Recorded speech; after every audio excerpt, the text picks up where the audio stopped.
Hello friends, visa Canada PR में आपका स्वागत है। आज हम कनाडा का एक प्रोविंस है सैस्कैचुअन, उसके परमानेंट रेजिडेंसी क्राइटेरिया के बारे में जानेंगे कि वहाँ पे जो स्किल्ड वर्कर्स होते हैं, जो इंटरनेशनल स्किल्ड वर्कर्स होते हैं या फिर ट्रेड पर्सन्स होते हैं, तो वो कैसे कनाडा की पीआर पा सकते हैं सैस्कैचुअन में। उसके क्या क्राइटेरिया है और क्या फैक्टर्स हैं जो हमारे पास, अगर हमारे उतने पॉइंट्स बनेंगे तो हम वहाँ पे अप्लाई कर सकते हैं। तो सबसे पहले वीडियो शुरू करने से पहले मैं आपको रिक्वेस्ट करना चाहूँगा कि ऐसी जानकारी के लिए, हर रोज़ अपडेट्स लेने के लिए आप हमारे चैनल को सब्सक्राइब कर लीजिए और वीडियोस को ज़रूर शेयर करिए ताकि और लोग जो ऐसी इन्फॉर्मेशन चाहते हैं ताकि उनके पास पहुंच पाए। और साथ में बेल आइकन को दबाना मत भूलना ताकि हमारे जो हर रोज़ नए वीडियोज़ आ रहे हैं उनके अपडेट्स आपको मिलते रहें। तो आओ स्टार्ट करते हैं। तो सबसे पहले 3 तरह से सैस्कैचुअन में अप्लाई किया जा सकता है। पहली जो क्लास है that is international skilled worker employment offer. तो पहला ये वो केस है जहाँ पे आपको एक जॉब ऑफ़र की ज़रूरत पड़ती है। अगर आप स्किल्ड पर्सन हो, आपके पास कोई क्वालिफ़िकेशन है, जैसे आप डॉक्टर हो, इंजीनियर हो, टीचर हो या कोई अदर कैटेगरी के हो या नर्स हो, तो एक तो आपका स्किल हो गया और उसके साथ ही आपका कुछ सालों का एक्सपीरियंस है, 2-4 साल का एक्सपीरियंस है, 5 का है या 10 का है, उसके बेसिस पे आप कनाडा में किसी भी कंपनी में जॉब के लिए अप्लाई कर सकते हो। तो अगर आपको जॉब ऑफ़र मिल जाती है, एम्प्लॉयमेंट ऑफ़र मिल जाती है, तो आप इस कैटेगरी में, international skilled worker employment offer की कैटेगरी में आप अप्लाई कर सकते हो। आपको प्रोफाइल बनाना पड़ेगा क्योंकि एम्प्लॉयमेंट ऑफ़र के काफ़ी सारे पॉइंट्स होते हैं जो आपके प्रोफाइल में, आपके जो मेन पॉइंट्स होते हैं उनके साथ जुड़ के आपको पीआर के लिए अप्लाई करने में हेल्प करते हैं। नंबर 2 पे है एक्सप्रेस एंट्री प्रोफाइल। तो सैस्कैचुअन में एक्सप्रेस एंट्री प्रोफाइल के थ्रू भी हम अप्लाई कर सकते हैं। जनरली ज़्यादातर लोग एक्सप्रेस एंट्री प्रोफाइल जो है वो क्रिएट करते हैं, पर उनको, कईयों को नहीं पता होता कि ये एक्सप्रेस एंट्री प्रोफाइल को फर्दर हम प्रोविंसेस के साथ भी लिंक कर सकते हैं, तो वो उनके पीएनपी के लिए एलिजिबल हो जाते हैं। तो एक्सप्रेस एंट्री के थ्रू भी आप अप्लाई कर सकते हो। और थर्ड जो कैटेगरी है that is international skilled worker occupations in demand category. तो ये एक लिस्ट होती है ऑक्यूपेशंस इन डिमांड जो हर एक प्रोविंस कुछ टाइम के बाद निकालती है कि इस स्किल के लोग हमें हमारी स्टेट में काम करने के लिए चाहिए। तो वो ये लिस्ट जो है गवर्नमेंट को देती है, तो आगे उसके बेसिस पे फिर लोगों को ये आईआरसीसी पे अवेलेबल करवाई जाती है ये लिस्ट के, इस ट्रेड्स के, इस स्किल्स के लोग जो हैं वहाँ पे इस प्रोविंस में चाहिए। जैसे अगर हम सैस्कैचुअन की बात कर रहे हैं तो सैस्कैचुअन के वेबसाइट के पे भी हमें ये सारी लिस्ट मिल जाती है कि इन कैटेगरीज़ के लोग हमारी प्रोविंस में अप्लाई कर सकते हैं जिनके पास क्वालिफिकेशन है एंड एक्सपीरियंस है। ठीक है जी, तो ये थर्ड कैटेगरी होगी। तो ये 3 कैटेगरीज़ हैं। 3 कैटेगरीज़ में से आप देख सकते हो कि आप किस में फॉल करोगे। अगर आपके पास जॉब ऑफ़र है तो उसमें आप अप्लाई करोगे। अगर आप एक्सप्रेस एंट्री में प्रोफाइल क्रिएट करा हुआ है तो उसको फर्दर आप लिंक कर सकते हो सैस्कैचुअन एक्सप्रेस एंट्री में, या फिर आप ऑक्यूपेशंस इन डिमांड में डायरेक्टली पीएनपी में आप जो है अप्लाई कर सकते हो। अब क्या क्या फैक्टर्स हैं, क्या क्या चीज़ें हैं जो हमारे पॉइंट कैलकुलेट करके हमें बता सकते हैं कि हम उस स्टेट में अप्लाई करने, उस प्रोविंस में अप्लाई करने के लिए एलिजिबल हैं और हमारा जो है वहाँ पे सिलेक्शन हो सकता है कि नहीं हो सकता। तो फर्स्ट ऑफ़ ऑल हमारे पास इसमें 2 फैक्टर्स जो हैं वो असेस किए जाते हैं। पहला फैक्टर है labour market success. Labour market success में पहली चीज़ जो यहाँ पे आती है एजुकेशन एंड ट्रेनिंग। भाई आपकी एजुकेशन क्या है, आपने मास्टर डिग्री की हुई है या डॉक्टरल डिग्री की हुई है, तो जो कनाडा की मास्टर और डॉक्टर डिग्री के इक्विवेलेंट है उसके हमें पॉइंट्स मिलते हैं 23। तो सबसे पहले मैं एक बात और बता दूं, जो भी हमने यहाँ पे एजुकेशन हमारी शो करनी होती है उसकी हमें असेसमेंट करवानी पड़ती है पहले। असेसमेंट एक वहाँ पे ऑर्गेनाइजेशंस होती हैं, कई ऑर्गेनाइजेशंस हैं जो जैसे इंडिया से हैं लोग जो प्रोफेशनल्स हैं, अप्लाई करना चाहते हैं किसी भी प्रोविंस में, सैस्कैचुअन में या फिर कह लो मैनीटोबा में या फिर ओंटारियो के किसी प्रोविंस, ओंटारियो में या कहीं और, तो वहाँ हमारी एजुकेशन को ऐसा एक्सेप्ट नहीं किया जाता। हमें पहले कनाडा में किसी ऑर्गेनाइजेशन जैसे ईसीए करवाना पड़ता है। तो कई ऑर्गेनाइजेशंस हैं जो हमें एजुकेशनल क्रेडेंशियल असेसमेंट करवाने के लिए हमें सपोर्ट करते हैं ताकि हम जान सकें कि हमारी जो क्वालिफ़िकेशन है वो कनाडा के स्टैंडर्ड्स के अकॉर्डिंग है कि नहीं है। हमारी अगर यहाँ पे मास्टर हमने करी हुई है तो वो कैनेडियन मास्टर डिग्री के इक्विवेलेंट है कि नहीं है। अगर वो कैनेडियन मास्टर डिग्री के इक्विवेलेंट है तो आ जाता है, ऑर्गेनाइजेशन से हमें पता लग जाता है तो फिर हम मास्टर डिग्री के पॉइंट कैलकुलेट करेंगे। अगर हमारी बैचलर डिग्री के वहाँ की बैचलर डिग्री के इक्विवेलेंट है तो फिर हम बैचलर डिग्री के पॉइंट कैलकुलेट करेंगे। तो इसमें हमें सबसे पहले फिर ये करवाना पड़ेगा कि ECA करवाना पड़ेगा। जैसे वेस है एक ऑर्गेनाइजेशन है, इस तरह से और ऑर्गेनाइजेशंस हैं जो ECA करवाने में हमें हेल्प करती हैं, उसमें कुछ चार्जेस लगते हैं। फिर नंबर 2 पे आता है बैचलर्स डिग्री। बैचलर डिग्री के 20 पॉइंट्स मिलेंगे, या फिर 3 साल की अगर आपकी कोई डिग्री है, यूनिवर्सिटी लेवल की या कॉलेज लेवल की। फिर थर्ड चीज़ आ जाती है ट्रेड सर्टिफिकेशन और इक्विवेलेंट। कहीं उन्हें कुछ ट्रेड सर्टिफिकेशन होते हैं, जैसे कि ये होते हैं कुछ डिप्लोमा लेवल के कोर्सेज़ की होते हैं, तो वो उनको 20 पॉइंट्स मिलेंगे। एंड उसके बाद Canadian equivalent diploma that requires 2 but less than 3 years at university. तो कुछ डिप्लोमा फर्दर आपने किया हो जो कनेडियन इक्विवेलेंट हो, 3 साल से कम है पर 2 साल का है फॉर एग्ज़ाम्पल, तो पोस्ट सेकेंडरी डिप्लोमा है तो उसको 15 पॉइंट्स मिलेंगे। कैनेडियन इक्विवेलेंसी सर्टिफिकेट और at least 2 semesters but less than 2 year program. अगर कोई 2 साल से कम का प्रोग्राम है आपने किया हुआ है जो कैनेडियन एजुकेशन के इक्विवेलेंट है तो उसको 12 पॉइंट्स मिलेंगे।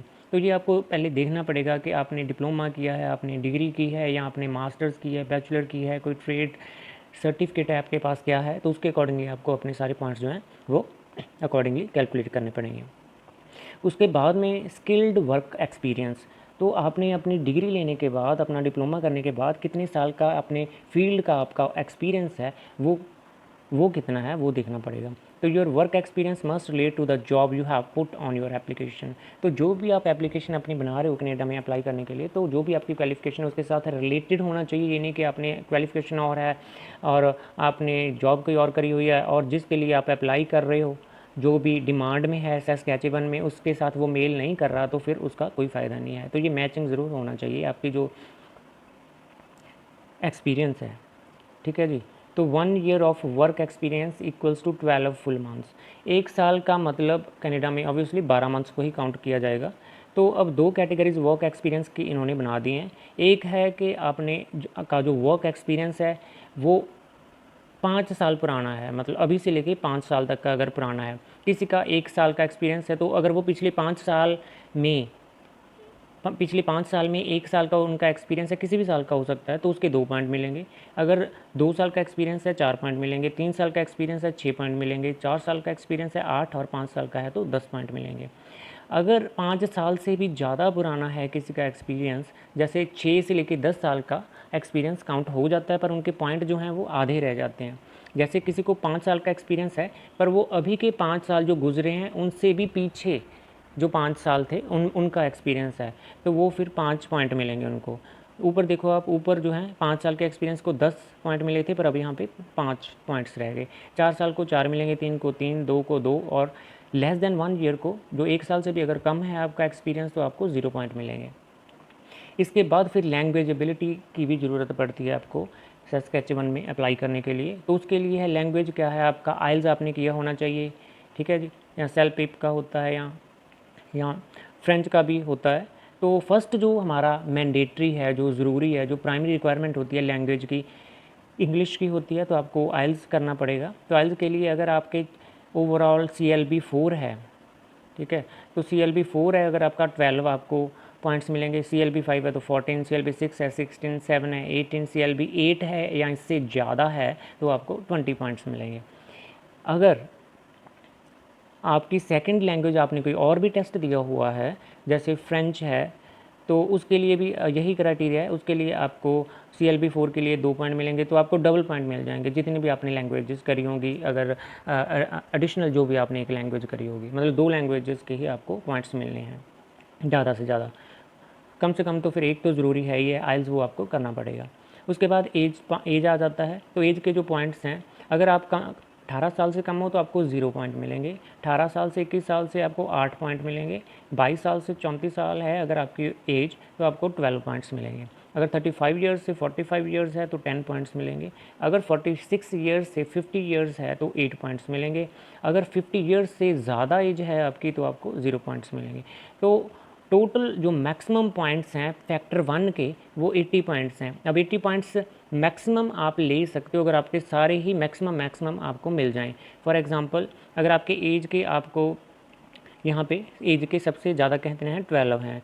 सिमिलरली आपको जैसे फ्रेंच में 10 हैं और इंग्लिश में भी आपको जो हैं 20 हैं, और सिमिलरली आपके एक्सपीरियंस के भी आपको मैक्सिमम 10 पॉइंट मिल जाएं, तो एजुकेशन के भी आपको 20 या 23 मिल जाएं। तो ये सारे जोड़ के जितने भी ये एक फैक्टर बना है, इन सबको जोड़ के तो ये टोटल 80 पॉइंट्स बनते हैं। तो ये फैक्टर 1 के पॉइंट्स हैं। 80 में से अब आपके कितने बनेंगे, 60 बन रहे हैं, 50 बन रहे हैं, 70 बन रहे हैं, ये आप खुद कैलकुलेट कर सकते हो। अब सेकंड फैक्टर है ये वाला। अब सेकंड फैक्टर में कुछ अदर फैक्टर्स आ जाते हैं, कुछ अदर पैरामीटर्स जो हैं वो कंसीडर किए जाते हैं। तो ये it is connected to Saskatchewan की लेबर मार्केट एंड अडेप्टेबिलिटी के कुछ पॉइंट्स होते हैं। तो सबसे पहले है कि अगर आपके पास एम्प्लॉयमेंट ऑफ़र है, जैसे जॉब ऑफ़र की कैटेगरी में अगर आप अप्लाई करोगे तभी करोगे अगर आपके पास जॉब ऑफ़र है, तो उसके आपको एडिशनल 30 पॉइंट्स मिल जाते हैं। अगर आपके पास जॉब ऑफ़र नहीं है तो आपको कोई भी पॉइंट नहीं मिलेगा, तो 0 पॉइंट मिलेंगे। सेकेंडली, अगर आपका क्लोज़ फैमिली रिलेटिव इन सस्कैचुअन, अगर आपका कोई क्लोज़ फैमिली रिलेटिव है और वहाँ पे रह रहा है, पीआर है, तो वहाँ पे फिर आपको 20 पॉइंट्स उसके मिल जाएंगे। तो उसमें क्या हो सकता है, रिलेटिव्स में क्या क्या हो सकते हैं, पेरेंट हो सकता है, आपका कोई भाई बहन है, आपका कोई ग्रैंड पेरेंट है, आपकी आंट है, अंकल है, नीस है, भतीजे हैं, कज़न है, कोई स्टेप फैमिली मेम्बर्स हैं, in laws of the same relationship, कोई भी हो सकता है। इन सभी को काउंट किया जाएगा और इसके आपको 20 पॉइंट्स जो है मिल जाएंगे।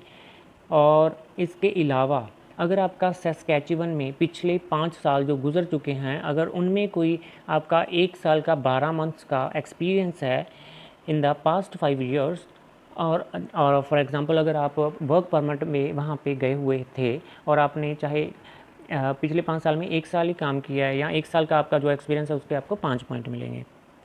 उसके बाद है past student experience in Saskatchewan. अगर आप वहाँ पे एज अ स्टूडेंट गए थे तो 1 फुल टाइम एकेडमिक ईयर, एक फुल टाइम जो आपने स्टडी की है 1 साल के लिए, तो उसके आपको 5 पॉइंट मिलेंगे।